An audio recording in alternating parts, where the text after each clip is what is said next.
We are meeting virtually, and it will be exciting to talk about things and those aspects of group theory which usually are not discussed in classroom. So from that perspective, and another perspective which I want to take is that there are so many concepts of maths which are taught to us in very no, standalone fashion.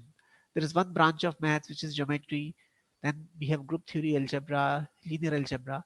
I would try to exhibit that everything is interconnected. Okay, and I'll keep group theory at the central stage. Okay, with that, hi, Geeta is also here. Yeah. Before I start the lecture, uh, let me give you the keyword, the key sentence which we shall be following it. And maybe it's a good idea to write that key sentence. Uh, we'll see how much can we live up to that statement. Okay. So statement is, and you might have realized it during earlier lecture also, we all know numbers. We are very familiar with numbers since our childhood. So numbers measure, they measure size, right? How much? And groups measure symmetry. Okay, and in the history of group theory, you must have realized it a bit at least. So, and groups measure symmetry, and the word symmetry is something that we understand intuitively. Okay, some intuitive understanding of symmetry is there, and I'll make it more precise with the help of groups, with the help of linear algebra, and whatever geometric intuition we have. So that is the key thing. Groups are used to understand uh, the symmetry. How how much can I confuse you is symmetry. So as of now, I have not even given you the definition of symmetry, but symmetry would be like how much can I confuse you. That is the definition of symmetry for me, and I'll make it of course precise. So I'll start making you confused right now.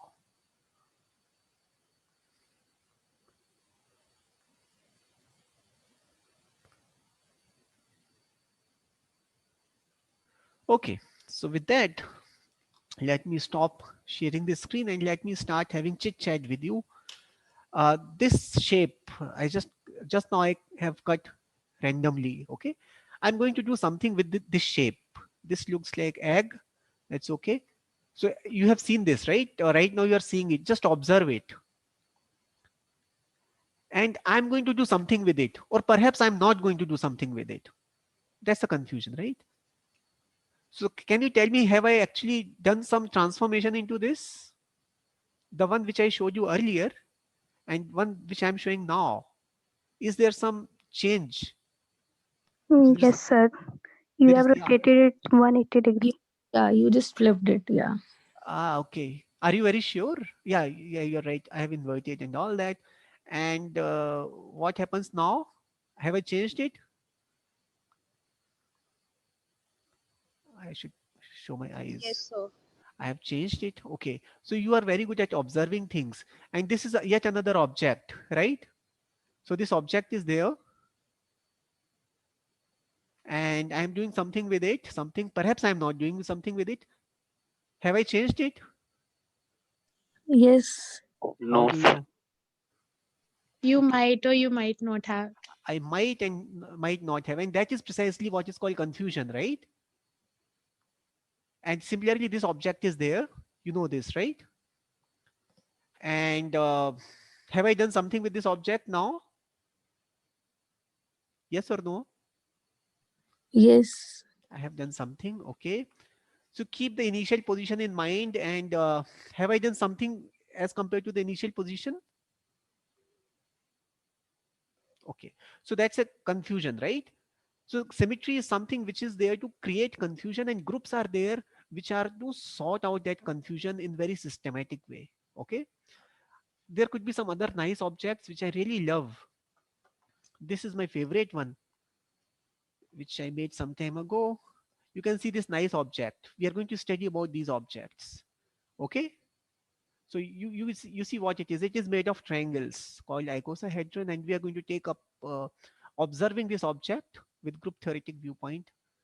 And Of course, if I don't hide this, if I just no just rotate it by maybe 72 degree, you will not be able to make out that I have done something, right? And why is it happening? It's happening because this object is too much symmetric and this object is not at all symmetric. Once it moves, you can catch it. And this object, circle, it has infinitely many possibilities, right? I can rotate it by any angle about a fixed axis. So all these points must be very clear to you, and these are common sense things. But the whole point of group theory is to keep a database of all this. What are all possible changes? What are all possible symmetric changes that you can exhibit, that you can carry out on these objects? Am I able to make point? Okay, so here is a nice question which is coming from Professor Geeta. She's asking, how did I make it? Maybe I'll talk about that next time. Tomorrow I'll make about, tomorrow I'll talk about it. So this I made with the help of my daughter who is who is 8 year old, and she helped me folding it and I helped pasting something, but everything is made with a flat sheet, what is called net diagram, and from that we could make it. I'll talk about that later. Thanks, Professor Geeta, for asking this question. So this symmetry is something which always fascinates us, and as I have mentioned, of course, I have not exhibited as such that groups measure symmetry. And as you must have realized, my ability to confuse you, okay, more symmetry, more confusion. Do we agree on that fact? Somewhat, right? So everything is going intuitive. I have not talked any mathematics so far. So before I proceed for mathematical parts of my talk, let me make one or two keywords which you can take from this, not keyboard, it's keyword. Let me put some keywords. Keywords could be, say, rigid motion. Keywords could be, uh, let's say, reflections. So reflections are examples of rigid motions, rotations. These are some keywords, and you are aware of these things in certain intuitive sense for sure, but we have to mathematize it as the purpose. And other keyword could be orthogonal matrices. If you are not aware of it, don't be scared. We are going to talk about everything and so on. So these are keywords. With all that, let me come back to our discussion of enumerating symmetries, right? How can I enumerate symmetries? So that we'll do with the help of an example. Okay. And my example is as simple as it could be.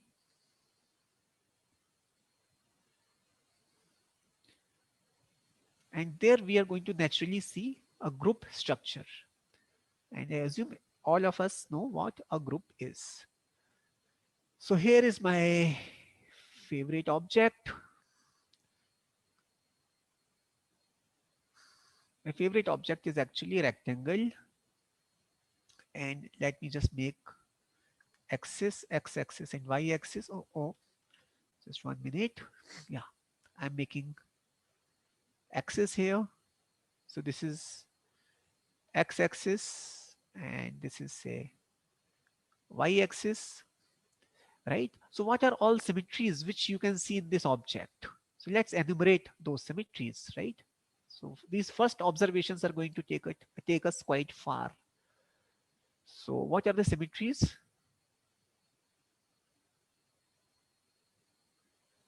Symmetries of a rectangle.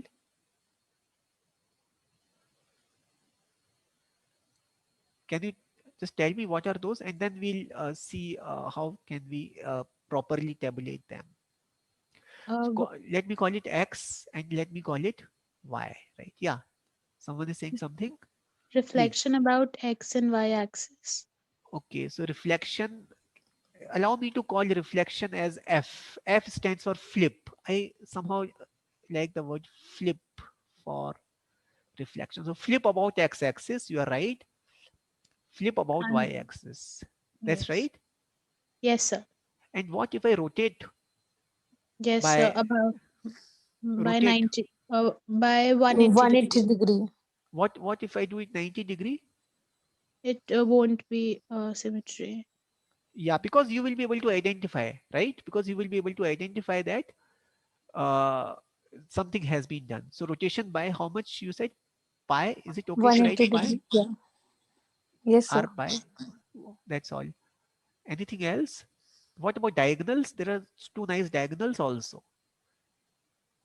right? You see these diagonals? Yes. If I flip about the diagonals? You have not observed that? So it won't be the same. It won't be the same. Why? Because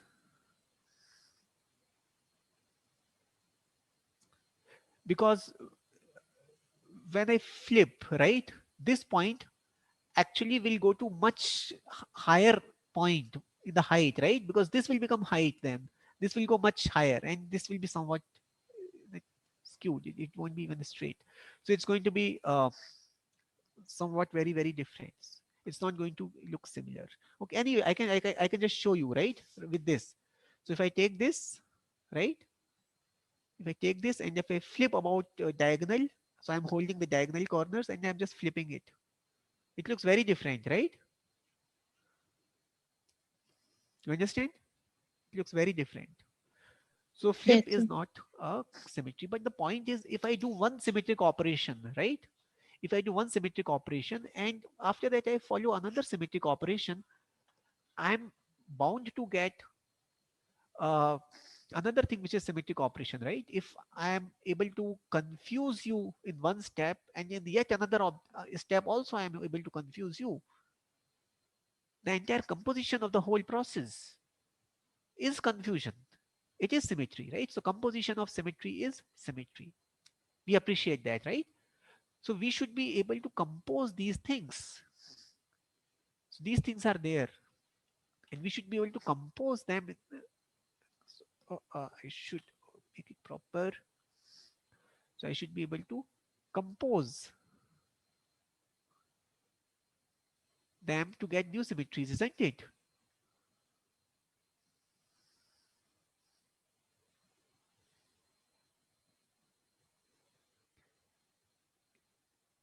Is there anyone who is suggesting more in this? Any other symmetry in this? So let's see what Sir, happens. rotation by 2 pi. Rotation by 2 pi, but let us assume that that is not going to actually affect the points. That is just a notational difference, but the ground reality is that you have not made any change. Is it okay to take it that way?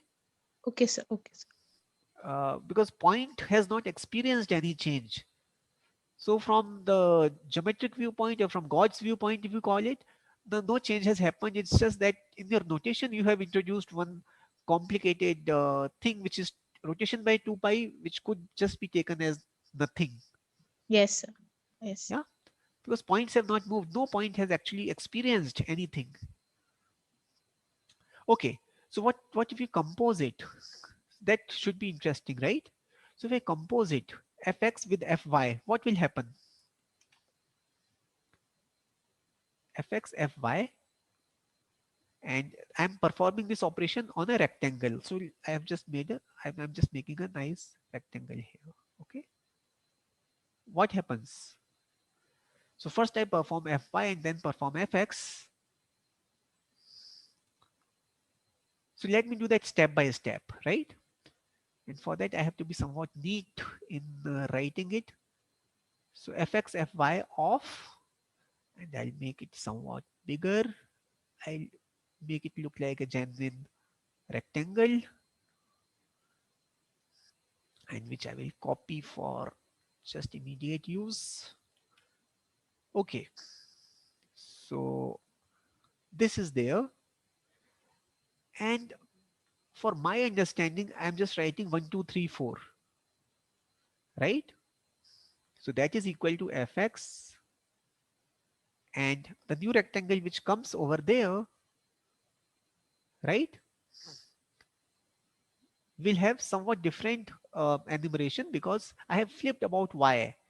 The process of flipping about y, 3 has come here, 4 has come here, right? 2 Two. has come here, No one. 1 has come here. And if I further do it about x-axis now, what I would have is the same rectangle, but with some changed enumeration, right? What enumeration is going to be there in this? Uh, 2 is going to go up there, 3 Up. is going to come here, Three. 1 is going to come here, One. 4 is going to come here. Okay, you can observe all this, right? And I am saying that isn't it the case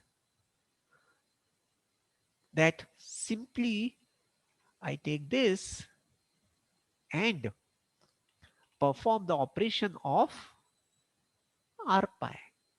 Isn't it same? And in the beginning I had 1, 2, 3, 4 like this. So when I rotate by pi, 2 goes to 2 goes to this point, 4 goes to this point, 3 goes to this point, and 1 goes to this point, which is precisely what is happening, right? Do you agree with these pictures? Yes, sir. And thus, what are we to conclude from all this is that as far as rectangle is concerned, rectangle doesn't really distinguish the composition and r pi. And what is this? Back to back operation, right?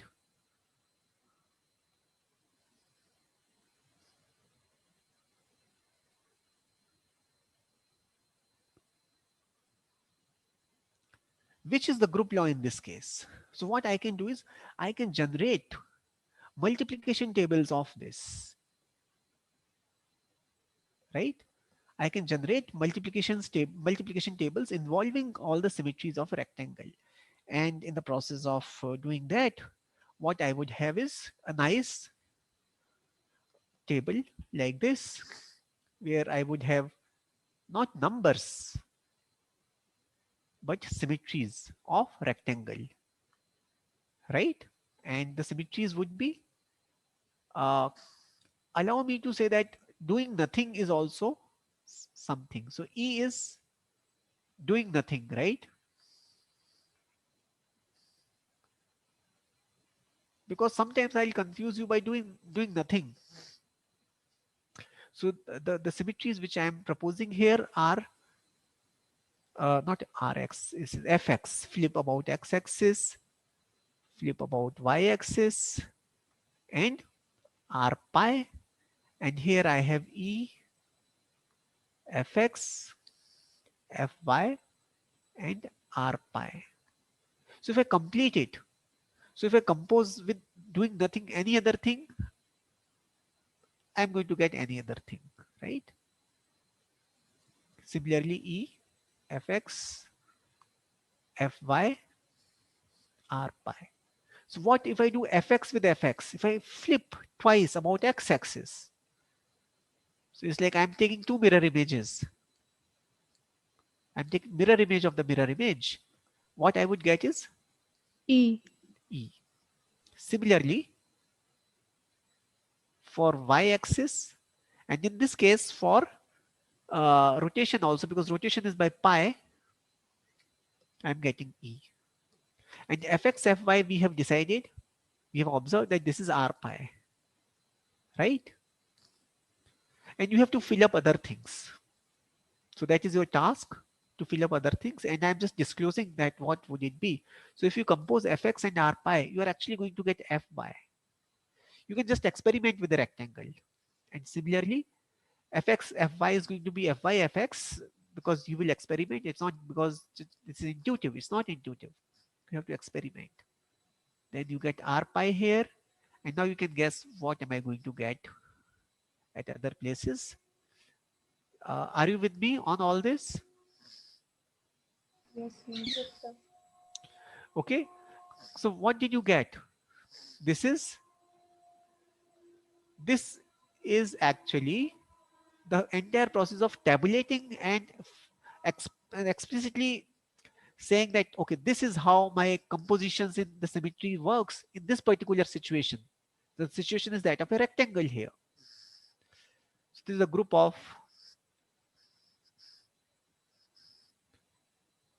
symmetries of a rectangle.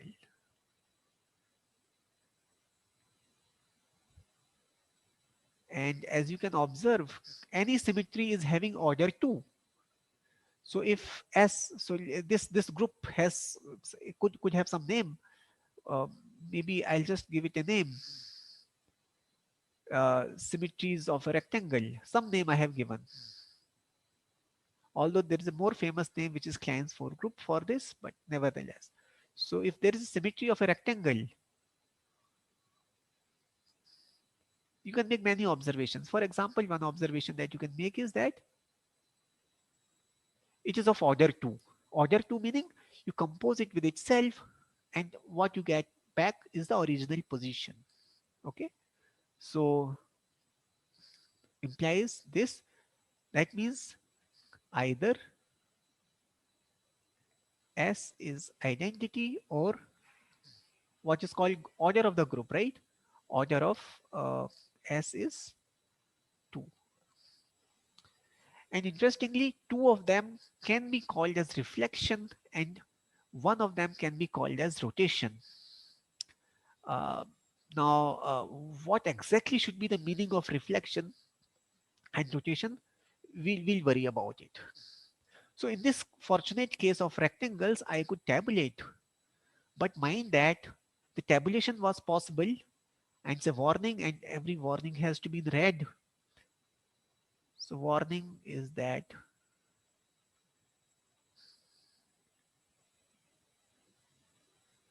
I could do the tabulation very explicitly because in my case, this collection of all the symmetries, this is a finite set, right? It's a finite set. That's how I can write down 1, 2, 3. But there might be situations where symmetries are not finite. And as you can, of course, guess, situations like this, right? For every angle, there's a way of my confusing you. So every angle is parameterizing the symmetry here. So we also have to understand those objects, and I'll talk about that about those aspects in my lecture also. So far you are with me? Yes, Yes, sir. sir. Yeah. So of course I should say, but there are uh, are shapes or objects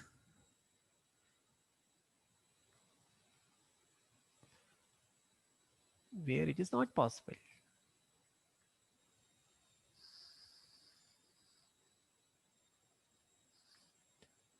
So that is just a warning. I'll leave with that.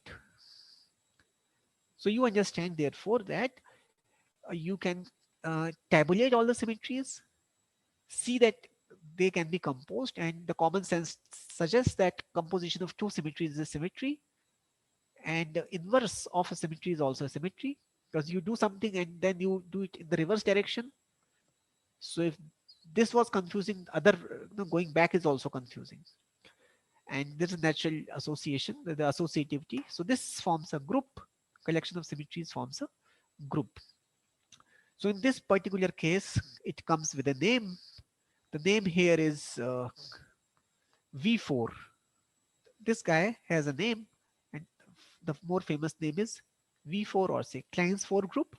However, if I take other case where my object is square, okay, not the rectangle. So if I take a square, then even flipping about diagonal would be a symmetry. Okay, so for a square,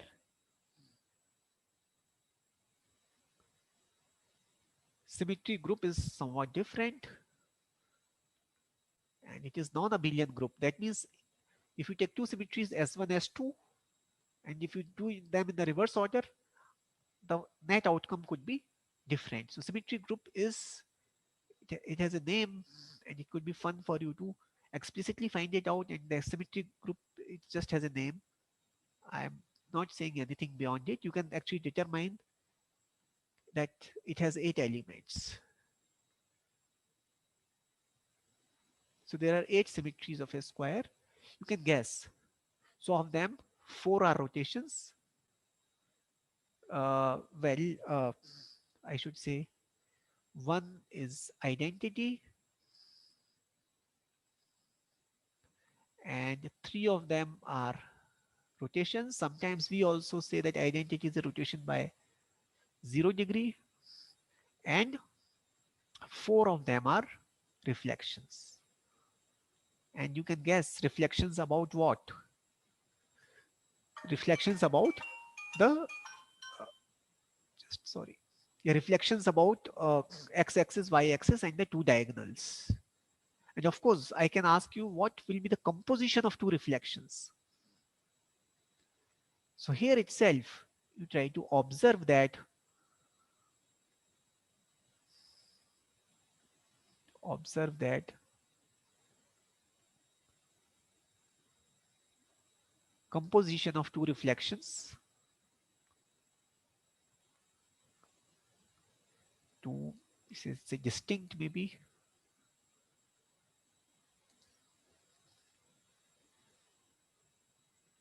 Can you see this? Is a rotation. And we have seen that in the example of rectangle, right? Because fx, fy, you see here we took two reflections and their composition turned out to be a rotation. The whole point is what is to be called reflection and what is to be called rotation. And we have some intuition, but still we should be able to make our concept more concrete so that we can express it mathematically and we can answer certain questions in a more systematic way. That is mathematics, right? Mathematics is just systematic way of learning things. So that's what. Okay.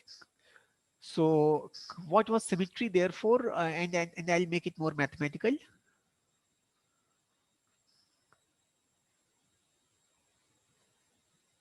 Symmetry could be thought of vaguely as,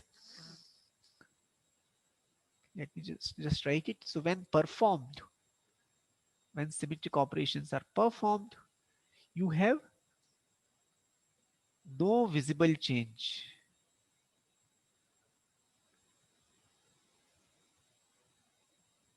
So no visible change is seen, right? So whatever that means, but you have some intuition and that's all. But what would it be mathematically? So mathematically, let me just restrict to planar symmetry or maybe the space symmetry. So for me, X is an object. X is a subset. Any object could be thought of as a subset, right? So subset of all the points which are lying close to uh, the origin, say at a distance at most one. So that is a uh, circle.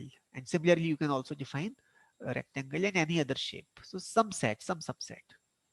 So X is a subset of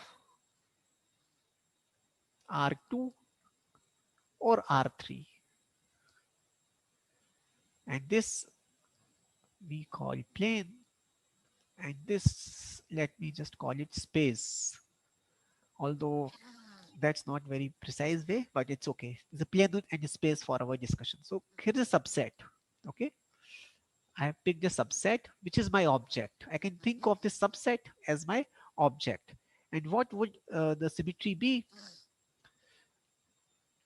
Uh, a function from x to x. So it has to be function from x to x. Is called a symmetry.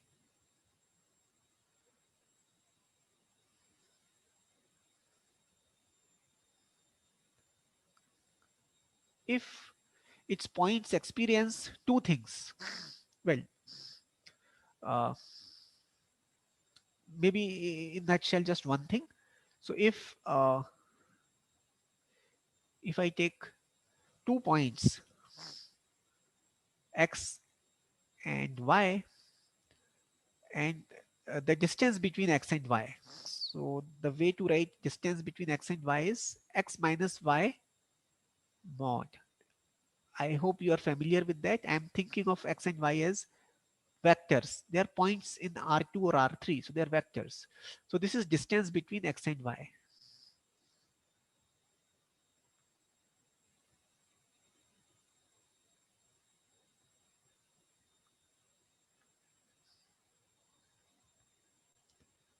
And if you consider their images, they are Sx and Sy. So what are x and y? X and y are points in your object, and as we have decided, our object is either planar or three-dimensional, as they say. So if the distances are not changed in the process, okay, so distance between x and y is same as distance between x and as the images sx and sy, then let's choose to call it symmetry. Okay, so one thing is, of course, the set x is going to x, and their points are also not having any rigid motion. They are not having any change. So this is symmetry, or let me also call rigid motion.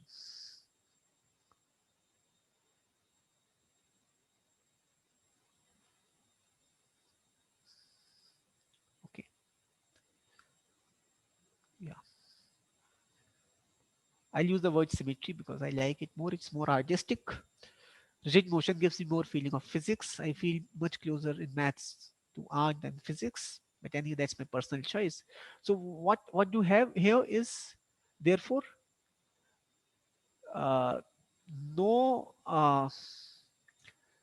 there are no scratches. There are no no tearing of the space,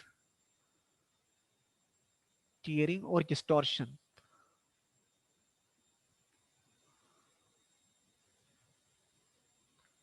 within the object. That's how you can think it within the object. Sir, excuse me. Yeah. So can you go again with the distance thing, because I didn't understand how does it imply symmetry if the distance between two. No, not imply. See, so far, uh, our symmetry has been intuitive notion in all the discussions so far, right? Yes, I'm sir. making it precise by defining symmetry in this fashion. Okay, I'm Okay. saying that if points do not have relative motion, so if there are 2 points at certain distance, any two, their image is also at the same distance. So there is no distortion which is happening within the space. And if all points are obeying this thing, then I am calling it symmetry. Okay, because all the operations that you have seen so far, their rotation and reflection and those things have this, right? They're rigid motions. Within the space, points are not having change of distance. It's like you pick any 2 points in your object. Okay, take any 2 points in your object, and you just attach them by a pin or by some thread. Okay, now if you move, the thread's length is not going to change. It's the same, right? Okay, sir. So by symmetry, I just mean an operation which is taking x to x, and also it's not changing the relative distances. Are you okay with that? Okay, And sir. I'll be somewhat more precise as the time goes. Okay, in the first go, I don't want to give you one definition and just be with it. I just want to go some intuition as well. Okay, so I'm building on Sir, intuition. Yeah. sir. So the Yeah. sets which you are talking, the definition which you are taking are on X only. I mean, the X is a part of R2 or R3. Yeah, in some Euclidean. in some cases R2 and X could be equal to R3. I'm not stopping that possibility. Okay. It's a So subset, this but norm is the usual norm what? which you are getting from the distance. There's a distance between X and Y. Distance, what you can call Euclidean distance, if you wish. But Euclidean distance. Yeah. yeah, Yeah. distance is distance. Let me just take that. Whatever is the high school distance, right? Okay. Whatever is the notion of distance in earlier things. So you Okay. also said your x could also be a set of points lying at a fixed distance from the origin, right? No, I have not said anything. X is a subset of R2 and R3. Okay, fine. Yeah, yeah. Okay, so what are the examples?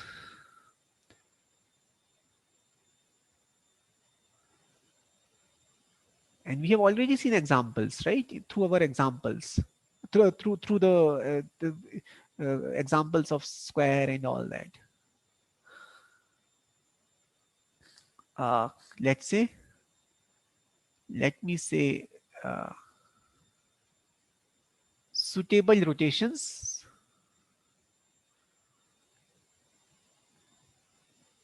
and reflections. Because if I see something in the mirror, and if it is not changing, that particular situation, that particular reflection is a symmetry. And I'm saying suitable because there are some unsuitable rotations, right? For this, the pi by 2 rotation was unsuitable. So suitable rotations and reflection. It just so happens that there are some images, some shapes. For example, a sphere you take, right? For a sphere, any rotation is suitable. Okay, any rotation about its center is suitable. So this is this, and there is one thing which let's observe.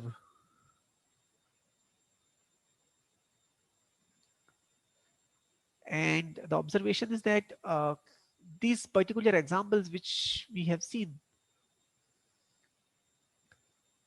so rotations and let me restrict reflections, uh, and reflections about a line passing through origin.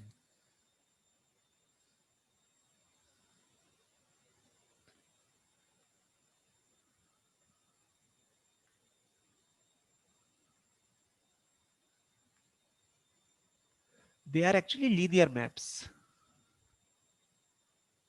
Some of you might have seen what linear maps are, but I don't have to really go to linear algebra. I should simply say about linear maps. What are linear maps?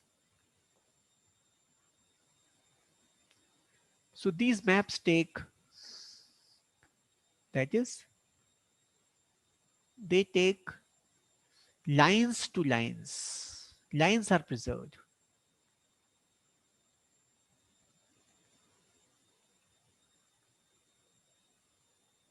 What does it mean? If I just if I rotate something, so you just imagine a sphere, okay?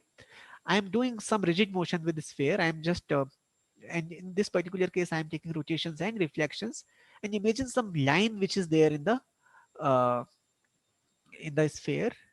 After performing this operation, these operations, rotations and reflection, nothing will happen to lines. Lines will remain lines. Their shape is not going to change. They are not going to become curved and all that. So such transformations which take lines to lines, they are linear maps. Okay, they are linear maps, and for linear maps, one more condition is that the lines. Well, I'm taking that the axis through which you are performing these operations, they are having origin in them. But anyway, so rotations and reflections, let's take them as linear maps, and continue, because I'm taking rotations about origin, maybe I should say, and then that would be much better statement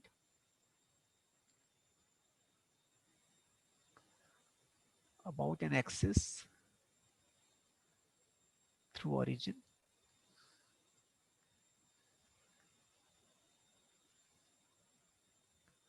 Okay, so rotations, and I'm taking as if my object X is having origin in it. Okay, so what are linear maps? Linear maps can be understood through, we can understand linear maps through, so we can understand them through matrices. Some of you might have seen matrices and linear maps. So we can understand them through matrices, and I'll use that. We can use matrices to understand them.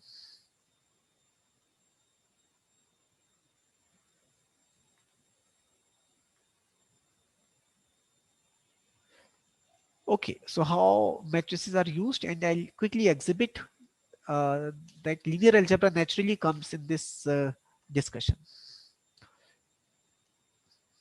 So somewhere we are acknowledging that linear maps are important to our understanding of symmetry.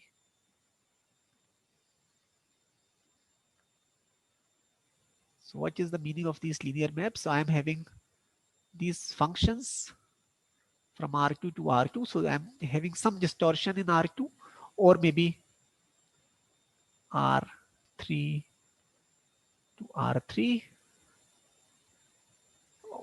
Just allow me to call it Rn, simply Rn. So Rn is what I'm interested in, where n is either 2 or 3. So I'll be using the word Rn.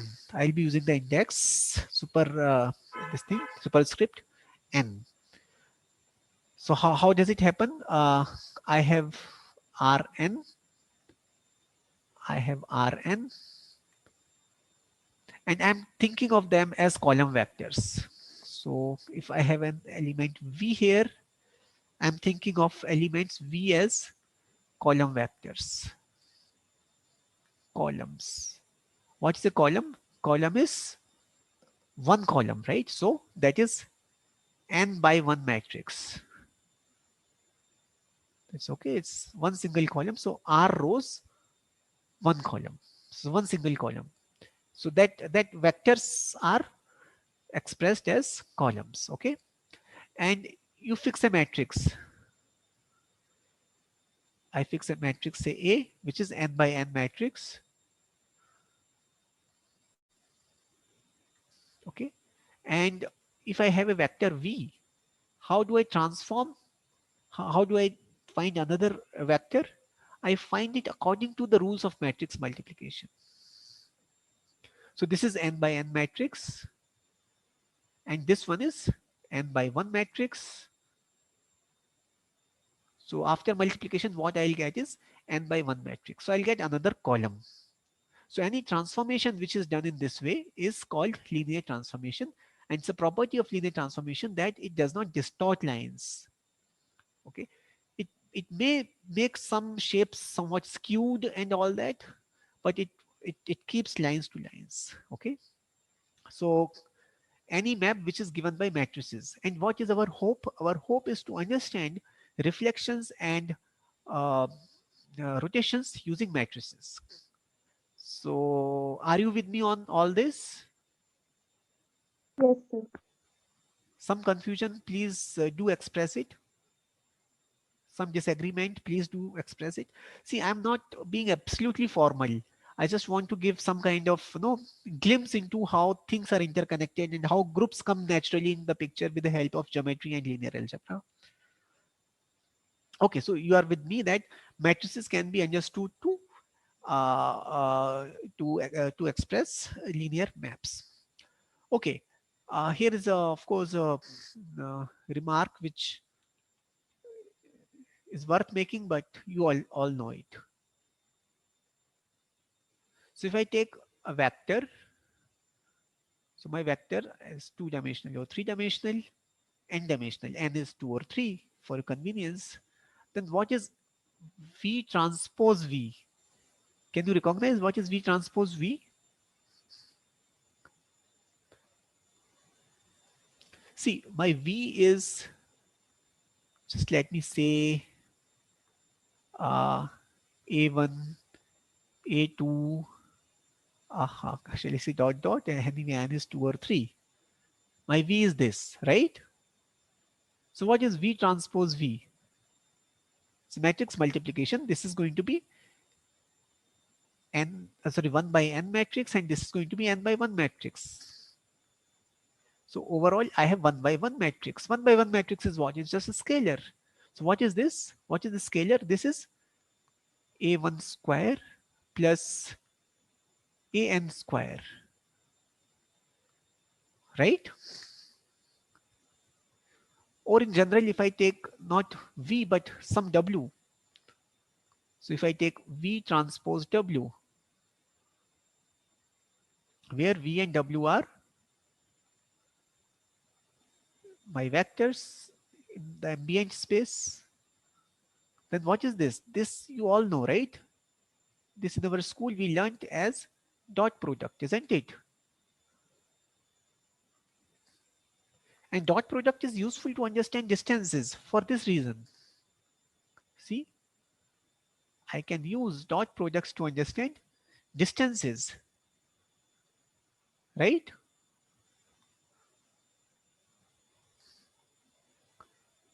Are you okay with all this? No?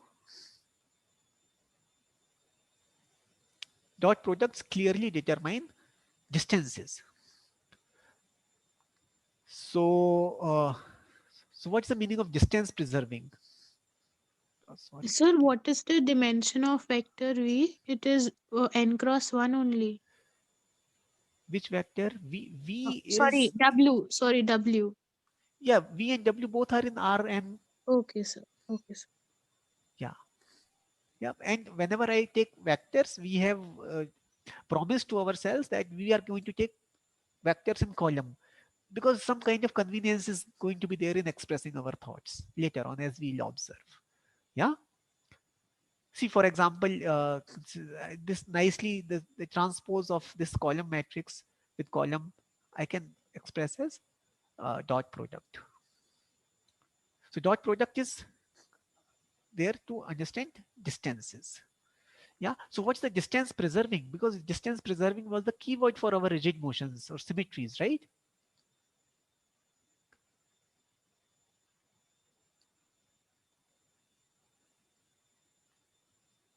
Sir, can you explain how V transpose W is dot product? This is DIY. Do it yourself. Yeah. But very quickly, I can say this is say A1, A2, AN. Okay. Because I'm transposing, so it's row. And this is B1, B2, tick, tick, tick, Bn. And I know you know how to multiply matrices. So this is Yes, A1, sir. Got B1. it. Thank you. Thank you, So sir. this is why I call it DIY, right? You have already done it yourself. The only thing is you wanted to hear it from me. Okay, no problem. So what's the meaning of distance preserving there? Distance preserving meaning,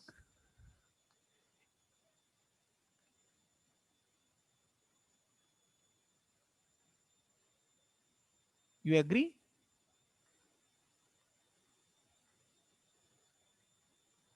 Right? That's the meaning of distance preserving. No? What else? And I'm going to understand this thing. So I'm going to uh, understand it in more meaningful, more doable terms. Yeah. So equivalently, so because this is V minus W is a random vector, arbitrary vector, and in matrix multiplication, I can use the distributivity, right? And this is the vector. A V minus W is a vector whose norm I can take, right? And everything is positive, so it doesn't matter if I put square here or not. Okay. So this is happening for every V and W in my space Rn. So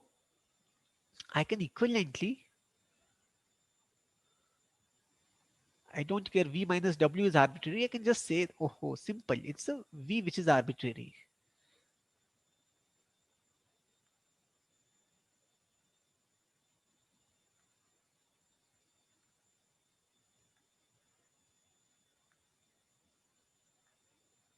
Fine. Equivalently. Yeah. So this is what is distance preserving. And now we'll do the operation of this. So what is this? Is actually dot product, right? So this is v transpose v. This is dot product. And what is this? This is AV transpose AV, right? And if I further write it, because you remember in matrices, and this we must have seen in our school also, because nowadays in the school syllabus you have matrices. AB transpose. Can someone help me recall what is it? If I multiply matrices and then take the transpose, B transpose, A transpose. yeah. So the order is actually swapped. And it is not difficult to prove this, because if you know how to transpose, if you know how to multiply matrices, there is the proof, right? So I write it like V transpose, because V is also a matrix. A transpose A V. I write it like this. And this is happening, of course, for every V. Yes. So now it's happening for every V. And from this, I will try to understand what's the nature of this. How does it look like? Are you tempted to say something here?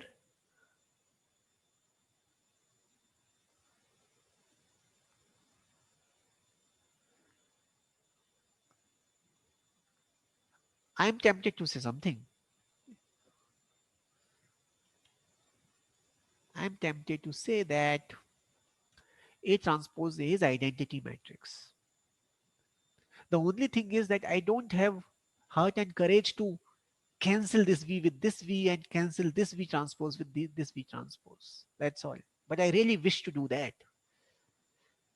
But nevertheless, let's put ourselves into this some calculation and come out of the situation in very convincing way, in very happy way.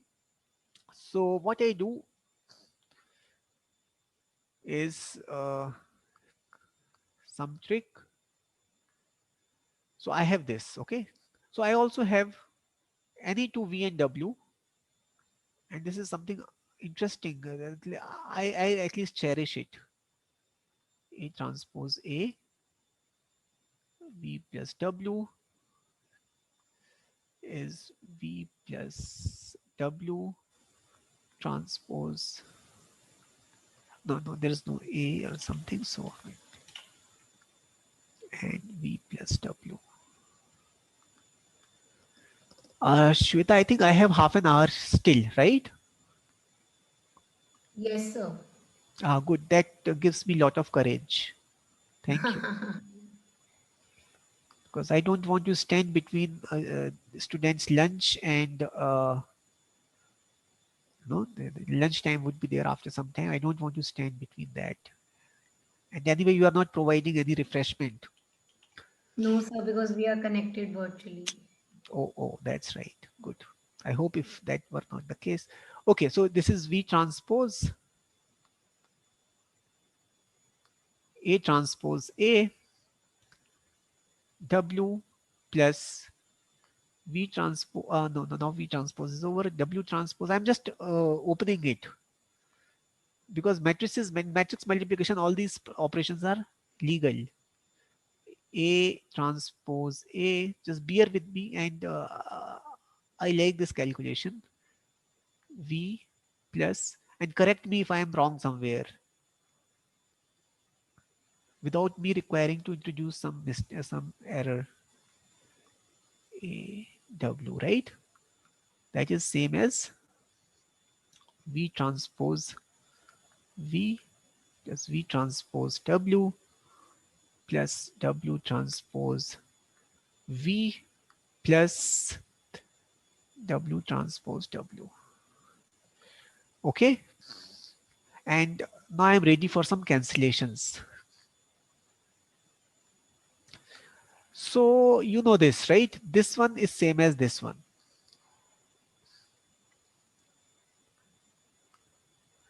And similarly, last term is same as the last term, right? And what about other terms? What is this? These other terms. This one and this one. This is dot product of V and W, and this is dot product of W and V. Do you really think that there is any difference between the order while taking the dot product? Is there, does order make any difference in dot product? No, sir. It does not, right? So this is simply equal to, let me just say, twice of V transpose W. Are you fine if I say like that? Because it's a dot product. And on the other hand, what do I have is also similar situation here, because this is A V transpose AW, and here it is what? It is AW transpose AV, right? So here it is dot product of AV and AW, correct? Which is also equal. So what I have is twice of AV transpose AW. You will allow me to do that, right? And fortunately I can cancel two. Well, yeah. So I have, therefore, just minor solving. So V transpose A transpose A W is V transpose W for every V and W in my space. ORN, right? And this is actually very beautiful message. So what is the dot product of two vectors, two different vectors? What kind of information does it capture? It captures the information. Oops, I don't want this. It captures the information of what? Angle. Isn't it the case that when dot product is 0, you have orthogonal thing? Isn't it that when dot product is just the square of the norm, square of the length, you have those to be parallel thing, right? The cosine law comes from that. There is something called cosine law, right? How much the angle between those, and that comes from the dot product. So this is actually information about angle. And what's the conclusion? So conclusion, this is just on the way that we have obtained is, so conclusion is that so distance preserving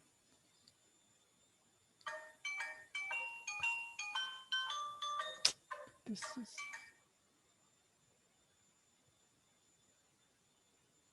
so distance preserving ensures or forces angle preserving.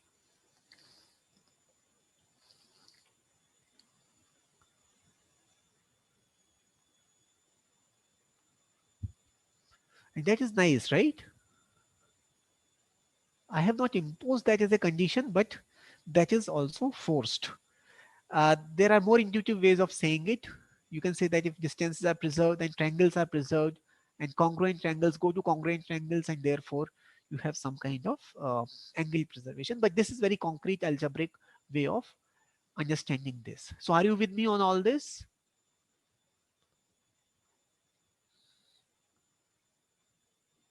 Are people there in this meeting? Yes, Yeah. sir. Yes, sir. We are there. Yes, sir. Okay, okay, okay. Thank you, thank you. That relieves me. That relieves me. Okay. Yeah. So the story is not over. Story is not over, and I'll come back to this. I'll come back to this. So this was just a conclusion on the way, but I'm not done with it. I'll take it. So what I do is, in place of v, the vector v, I take in place of v, I take ei, and you know what is ei vector? Ei, ej, those vectors you know, right? Take for example ei, and you take in place of w, you take ej. What is ej? Ej is like 0, 0, 0 everywhere, and at jth place you have 1.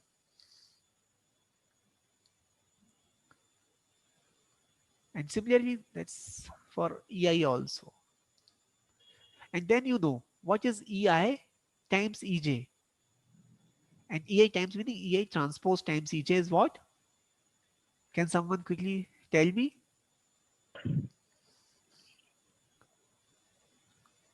It is 1 if I is equal to j, right? And 0 otherwise. Because when I is j, then the 1 and 1 will match. The only possibility of getting 1 is matching 1 with the right place while taking the matrix multiplication. So this is okay, I guess, with you. So if we take v to be ei and w to be ej, and then you look at the statement ei transpose a transpose a ej is equal to e I transpose ej, right? But what is this? What is this? You just calculate that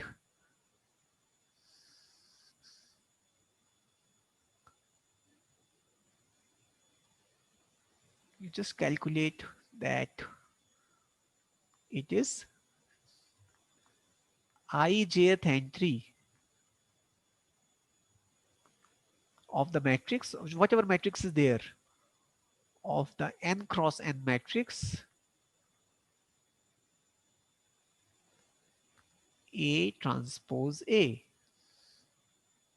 And that is easy because what will survive first is, say, ith row, and then what will survive is jth column. So the only A jth entry is going to survive in the process.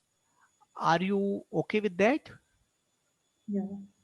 And what you therefore conclude from all this is that my initial desire to cancel those V's and W's is coming out to be true. That means A transpose A is actually equal to n by n identity matrix, right? I hope you can appreciate this. And more than that, I am somewhere happy that distance preserving has forced angle preserving, and some kind of interesting geometric fact is what I have derived from these manipulations. Okay, these manipulations have their generalizations in some other branch of maths called quadratic forms, but I won't really bore you with all that. Okay, so now it's a time to compile all our understanding.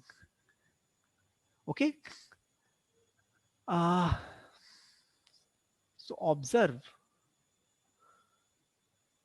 the following. So observe that if I take a set, I take a set which is consisting of all the matrices which satisfy this property. Uh, so let me call it On, which I am defining as n by n matrices,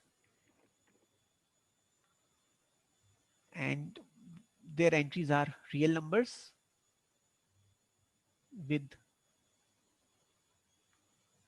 entries real numbers such that the condition is A transpose A is IN. I'll just call it IN, the identity matrix. Okay, so this collection is what I have taken. And my statement is that you observe that this is a group.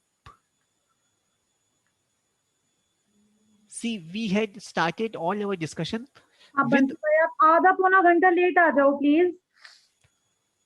ठीक, इसलिए phone किया मैंने। ठीक है, ठीक है, okay. okay. Shall I continue? Yes, Yes, sir, continue. please. Yes. Yeah, I understand we are running late, but just give me a few more minutes. So this is a group. And why should it be a group? Thanks to the properties of matrix multiplication. That's all. Thanks to matrix multiplication.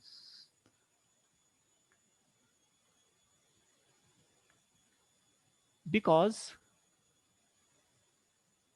if I take one matrix, its inverse. If I take a matrix whose transpose with itself is going to be identity, so is the case going to be its with its inverse, and so is the case going to be with its composition. So for example, if you take two matrices, both satisfy this property, then of course AB transpose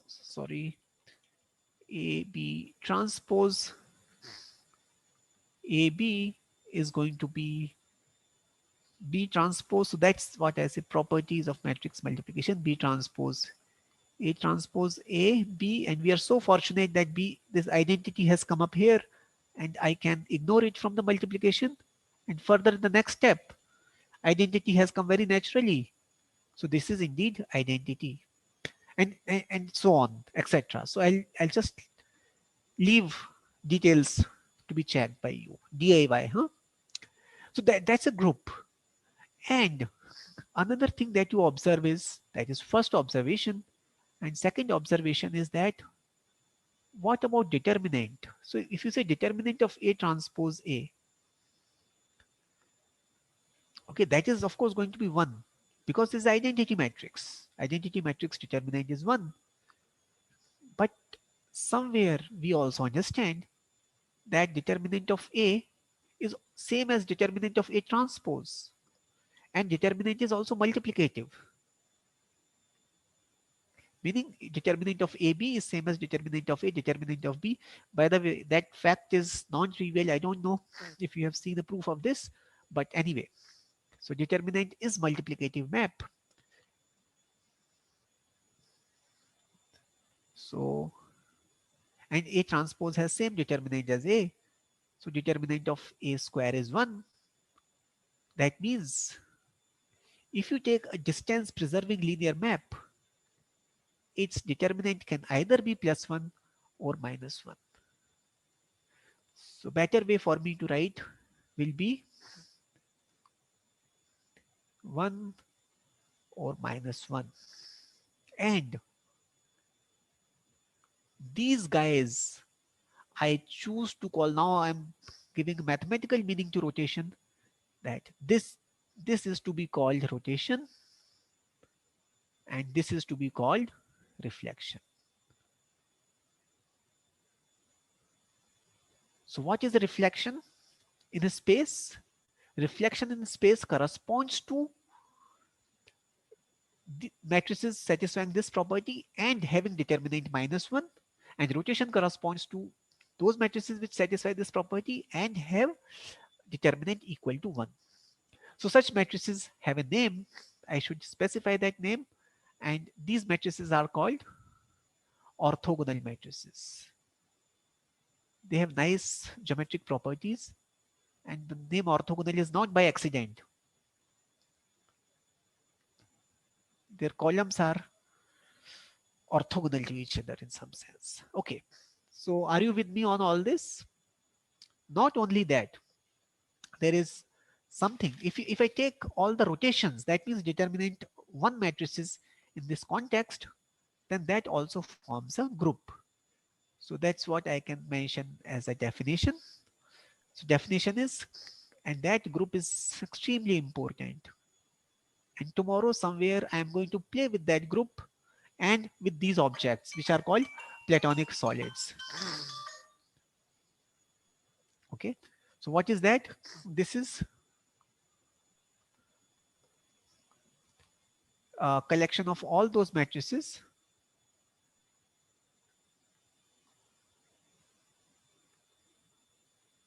for which, what is this?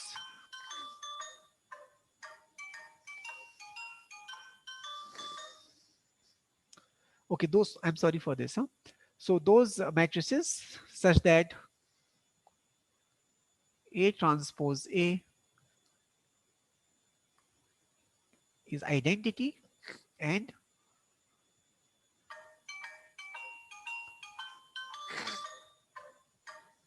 determinant of A is equal to 1. Okay, so you take these matrices and you check it. So that is again DIY. And whenever I ask students to check, I always have this habit of highlighting it. Okay, so you check that SON itself is a group. SON is a group.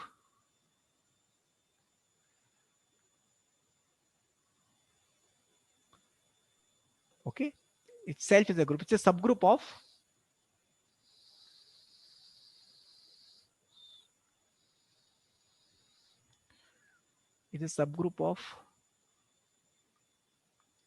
ON, and these matrices are called spatial orthogonal matrices.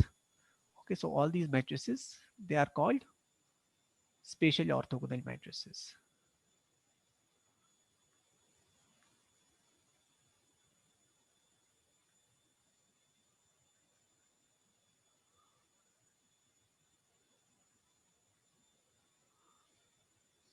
Fine. And they correspond, as we have seen, they correspond to rotation in R2 or R3, whatever you call. Okay, and just concluding thing,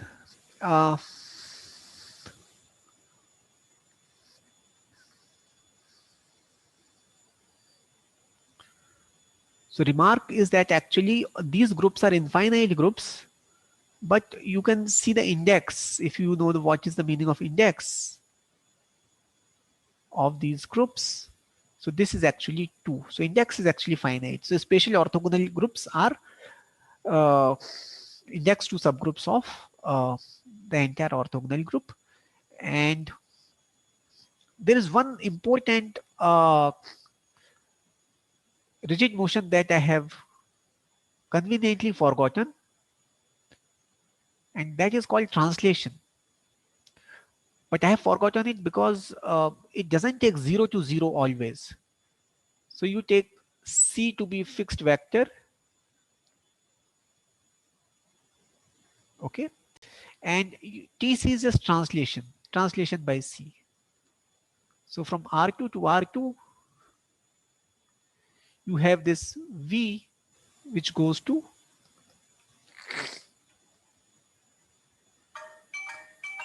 V plus C. Okay, V goes to V plus C. You take this map, and this is translation. I am just translating vector somewhere. So if all the things are translated in R2 or R3, so this I should say Rn.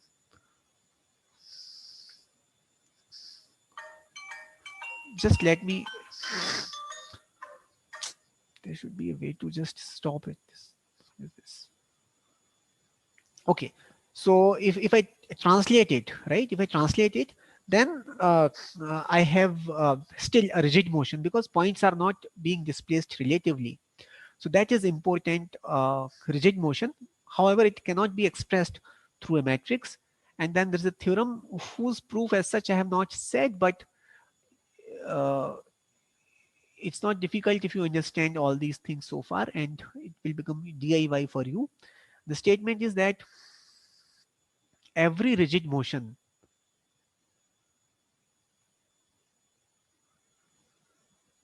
or you can call it symmetry, every rigid motion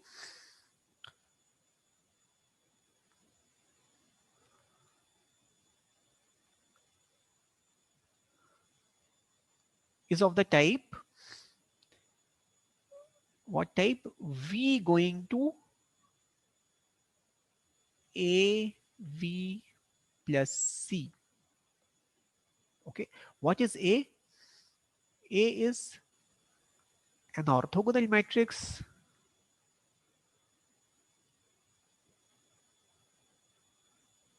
and what is C? C some vector, some constant vector, some constant vector. So you just fix one A, which is the orthogonal matrix, and you fix a vector, and then you perform this operation, and that is rigid motion, and every rigid motion is of this type.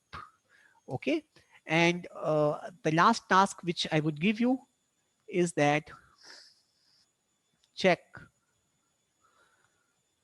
that set of all rigid motions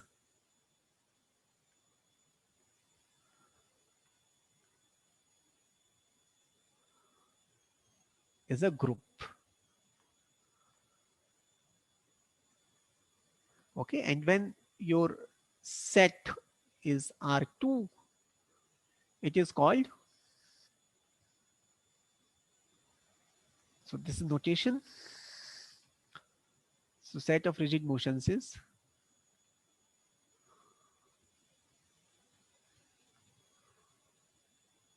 just notation.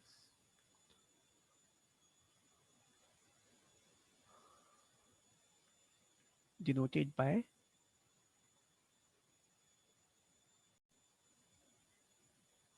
isom R2, isometries of R2. So that is just a notation, not a big thing here.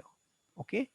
So with all that, I will just stop my discussion, and the take home message in the entire lecture is that you can express the concept of symmetry through rigid motions, and they have connection with the linear maps. Linear maps have relations with matrices, and matrices, if you express in the right way, you can try to find out lengths and angles of vectors, and using all that you can actually conclude that every rigid motion is made up of some translation and some orthogonal matrix, and that way matrices are very geometric or group theoretic also in nature, and eventually all these motions, rigid motions, they form a group, and some of those groups are what we are going to understand tomorrow.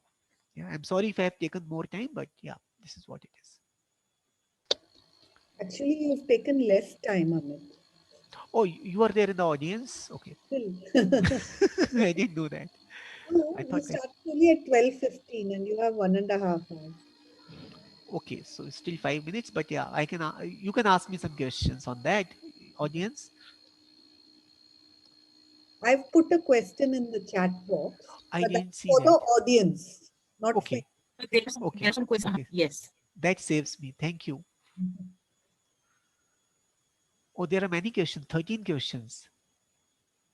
Arshi Rizvi, can you please speak your question? Arshi? Excuse me, ma'am. Yeah. Arshi. Ma'am, actually, I was asking, you have mentioned that if the determinant is 1 and -1, you have there's correspondence between rotation and deflection. So, sir, I didn't get that part. Correspondence. Okay. Sir, means, So, yeah. yes, sir. Yeah. So what I'm saying is that if you force the distance preserving thing, okay, and you leave aside the translations, that means you consider only those rigid motions which take which take 0 to 0, which take origin to origin. Then the entire discussion boils down to understand orthogonal matrices, the matrices which have the property A transpose A is identity. Yeah. And there are two types of such matrices. The ones which are having the property that determinant is 1, and other ones which are having property determinant is -1. And here conveniently I have called one of them as rotation, other as reflection. If you want to really mathematically understand that why one is being called as rotation and why one is called as reflection, then it would be a good idea to have further dissection on the nature of such matrices. So in the tutorial, you will have some exercises which will give you some insight into why one of them should be called, why determinant should be, why determinant should determine that it is Yes, sir. rotation or So reflection in your intuitive sense. Okay. yes, sir. So for that, you just wait for tutorial exercises, try to do them. And once you do the tutorial exercises, I'm not promising you'll have the complete understanding, but yes, you will be ready to see it in a more conceptual way. Can I suggest one more thing, Amit, here? Yes, So, please. Arshi, what you can also do is go the other way around. So in your plane, you start with a vector in the plane rotated by an angle theta. So I mean, and think of your vector point as connected to the origin, and you're rotating it by an angle theta, and you think of that you'll get that linear. You can think of it as a linear transformation whose matrix you will calculate. And then when you calculate that matrix, that will turn out to be satisfying this A transpose A equals identity and determinant 1. Yeah. So if you start out, in fact, if you think of it in polar coordinates, you'll be able to write down the matrix of that rotation very easily. And similarly, you can try for reflection about a line through the origin. But sir has anyway given cute questions where you'll have to do these calculations, I think. So Yeah. Yeah. So if you do tutorial questions, I think you will get some understanding for sure. Yeah. See, eventually, see, mathematicians may have many viewpoints. Uh, the most difficult thing is to match the intuition with the mathematical approach. Okay, and that comes when you have exposure to enough examples. So your notion, your visual notion of reflection with the determinant, it will take some time maybe. But if you do exercises, I think that will be it essentially. Thank you so much, sir. Thank you so much, ma'am, for this first lecture. It was indeed very interesting. If someone has question, you can put it in the chat box. And we have a query from Monica, ma'am. Monica, can you please speak? No, I don't have any query. Mitu? Okay. Yeah, thank you. I have a question. Can I ask if students are not? yeah, please go ahead. Ma'am and sir, as you mentioned, there are some subsets of R2 and R3. We are looking for their symmetries, but we don't concentrate on the whole subset, but rather we pick few points. Like in case of a square, we picked up the vertices. And that is sufficient to know like where 1 and 2 and 3 and 4 are going. So can you show by another example where we can't pick up such points and then what's happening in it? Yeah, see, if you insist on rigid motions, then just understanding those points will give you all the things. For example, this is more complicated object, right? So to understand this object, you have to focus on vertices, right? So that's all. So if in space those vertices, this vertex set goes to vertex set without breaking edges, because if some random shuffle is there, if some n factorial kind of shuffle is there, of course, it's not going to preserve the structure. So it has to preserve the structure. So if edges and these corners are matching, so that finite data is good enough. And that's why tomorrow I'm going to take up finite subgroups which are coming out of rotations. Okay. And they will essentially be coming out of objects like this and this. Okay. So these are finite objects in some sense, where finite data is good enough to determine everything about their symmetry. And those will be finite groups. Maybe she's also asking if there is an example where we cannot reduce it to finite data. Uh, I mean, no, And in R2, because R2 is something easy to. no, see, so everything is I'll finite be dimensional. I'll be talking. So I'll be talking about strip patterns, for example, Yes, yes, yes. right? In the last lecture.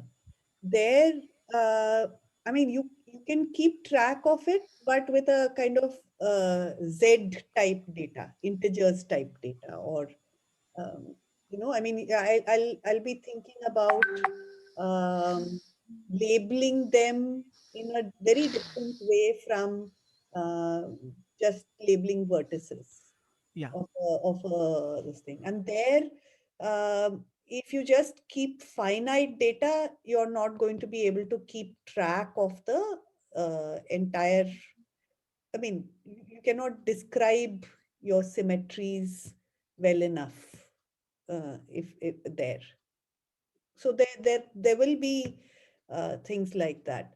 I mean, but one thing that you should understand is, even when we are talking about symmetries of X as a subset of R square or R cube, they are basically symmetries of the plane or the space which have been restricted to X.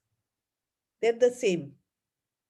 And so in a way, if you take any subset X of R square and you look at its group of symmetries, that is a subgroup of your planar group and a planar group of symmetries. And what Amit has said he's going to do tomorrow, for example, is to find out what are all the finite subgroups, what type of finite subgroups can you have for isometries of R square, for example. And you'll see the connection with your regular n-gons and other things there, right? So it's not always. So I think a more interesting question, a strip pattern is not a finite figure in the sense that I cannot put it into a rectangle. So a more interesting question would be that if I take a finite planar figure and I want to keep track of its symmetries, can I always reduce that data to looking at finitely many points in that figure? We'll be having a break now, after which everyone will be allotted to their specific breakout room for the tutorial. So kindly join back at 2:25 p.m. Thank you.